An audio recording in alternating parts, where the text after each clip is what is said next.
नमस्ते, यहाँहरु सबैलाई स्वागत छ अनु संसारमा। आज म यहाँहरुको सामु लिएर आएको छु 3 कुने खालको पराठा, आलुको पराठा। यो रेसिपी मैले चाहिँ मेरो मम्मीबाट सिकेको हो। नानीहरुले आज प्लिज मम्मी आलुको पराठा खाऊँ न भनेर भनेको भएर आलुको पराठा उनीहरुलाई बनाउँदाखेरि एउटा छोटो भिडियो पनि खिचेर तपाईहरुलाई शेयर गरौँ न त भन्ने मनमा आयो। सो म अब तपाईहरुलाई आलुको पराठाको लागि के चाहिन्छ हेरेको। ठक्क आलु पनि 4 वटा जति रहेछ मेरोमा। सो घरमा जे छ त्यहीलाई मिक्स गरेर म झटपट गरेर बनाउँदै छु। So let's see. मैले बनाउने आलुको पराठाको लागि यो प्लेन फ्लावर, गहुँको पिठो अनि पानी, यसलाई गुन्नको लागि आलु, यहाँ मैले 4 वटा आलु लिएको छु मसँग, अनि यो चंकी चाट मसाला लास्टमा आलुमा मोल्नलाई अलि चट्ट परेको स्वाद आउँछ, नानीहरुले मन पराउँछ। यो मसिनो गरेर काटेको प्याज, जिरा र धनियाको धुलो,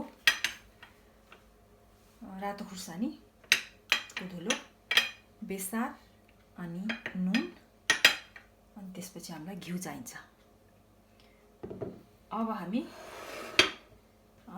पिठोलाई गुनौँ पहिला। पिठोलाई गुन्दाखेरि एकैचोटी पानी धेरै नहाल्नुस्, थोरै पानी हाल्दै बिस्तारै त्यो पानीलाई यो पिठोसँग मिसाउनुस्। फेरि थोरै हाल्दै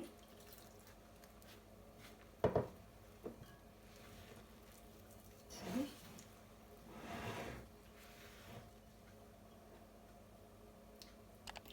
पानी थप्दै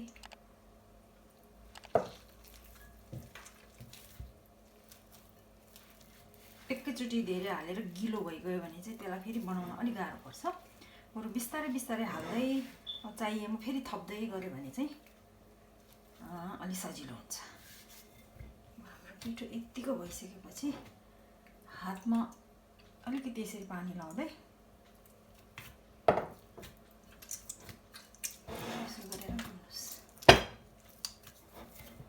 हेर्नुस्, भाँडा धोए जस्तै गरेर सफा भयो हैन?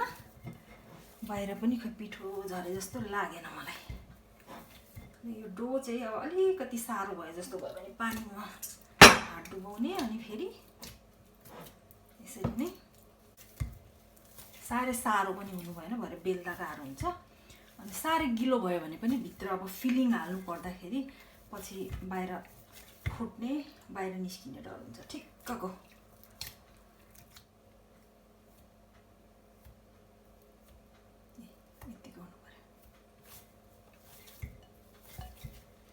अब डो बनाइसकेपछि यसलाई एउटा भाँडाले यसरी छोपेर आलुको फिलिङ रेडी नभएसम्म राख्दिउँ। अब मैले अघि उसिनेर राखेको आलुलाई यसले मजाले म्यास गरिदिने। आलु चाहिँ मजाले तपाईँ हातले गर्नुभए पनि हुन्छ, म पनि अहिले भएन भने हातले मजाले मुस्छु।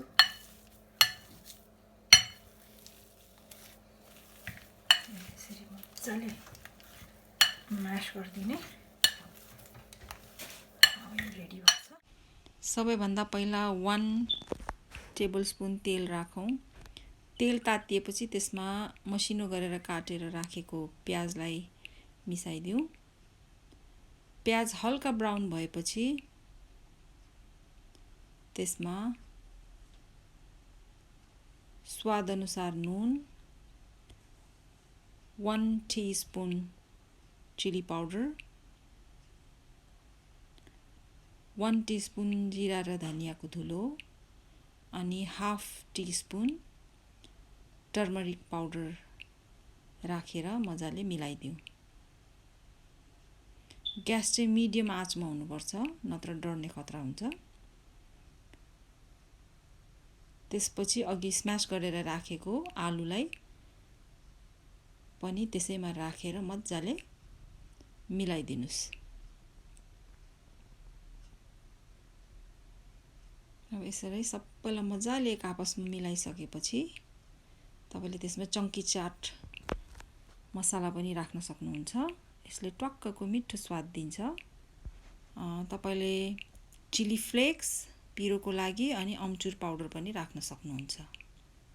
अब यसलाई एउटा छुट्टै प्लेटमा मजाले फिजाएर सेलाउन राखिदिनुस्। अब हामी पहिला यत्रो जत्रो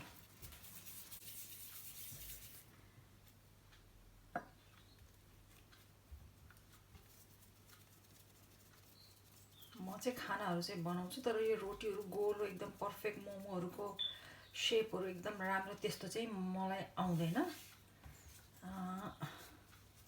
एकदम खुङखार खाना बनाउन जान्ने त्यस्तो पनि होइन। जस्ट घरमा नर्मल म जे बनाउँछु त्यसैलाई यसो तपाईहरु सामु ल्याएको मात्र हो। यसरी फैलाउँदै जानुस्।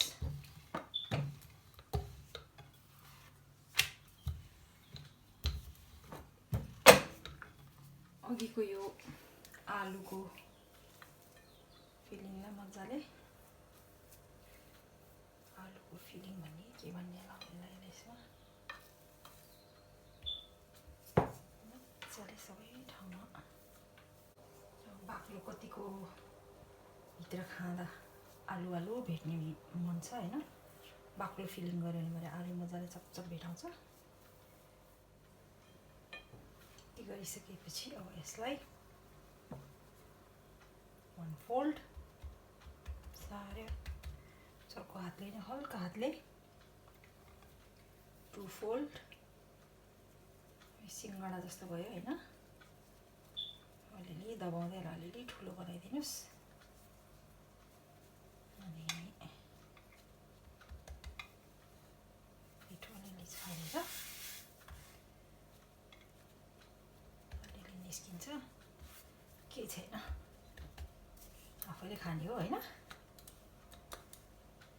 अलिकति अगाडि पछाडि दायाँ बायाँ गरेर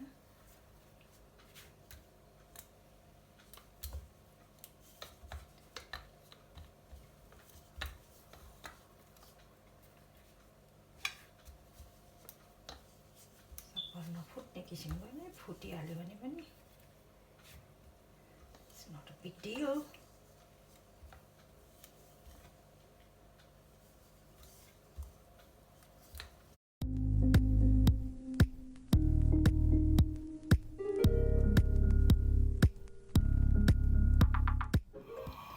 पहिला चाहिँ अब हामी घिउ राखौँ यहाँ। घिउ अब यतिको मेल्ट भएर अलिअलि तातिएपछि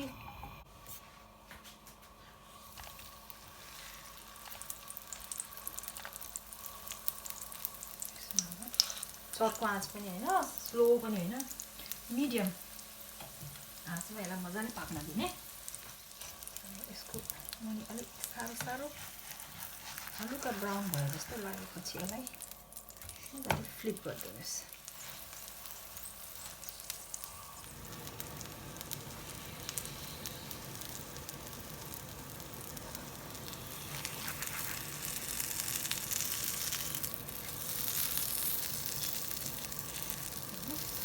कलर ब्राउन हुँदै आइसक्यो।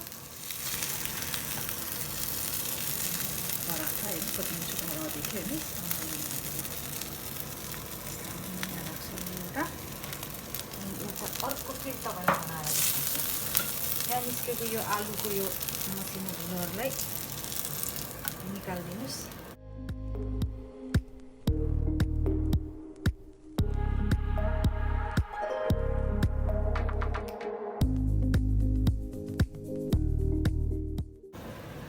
सेकेन्ड पराठा पनि रेडी भयो। म अब यसलाई तपाईँहरूलाई सर्भ गरेर देखाउँछु।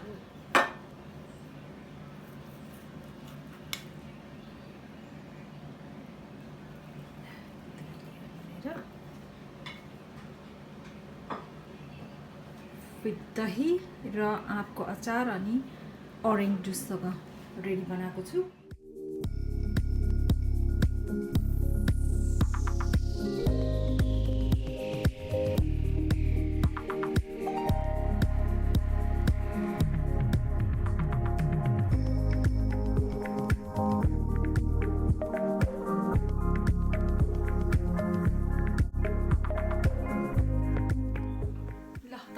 आज हेरिहाल्नु भयो मैले कसरी मेरो आलु पराठा बनाएर देखाएँ तपाईहरुलाई। मेरो नानीहरु मेरो अगाडि इन्जोय गर्दैछ, बसेर खाँदैछ आजको लन्च।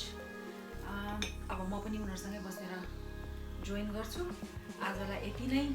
मेरो नेक्स्ट भिडियोमा फेरि हामी भेट्ने छौं। यो भिडियो र पहिलेको भिडियोहरु तपाईहरुलाई मन पर्यो भने प्लिज लाइक, शेयर अनि कमेन्ट गर्न नबिर्सिनु होला र प्लिज सब्स्क्राइब गर्न पनि नबिर्सिनु होला। अब हामी नेक्स्ट ब्लगमा भेट्ने छौं। यति बाचा गर्दै आजलाई यति नै। धन्यवाद। Bye bye.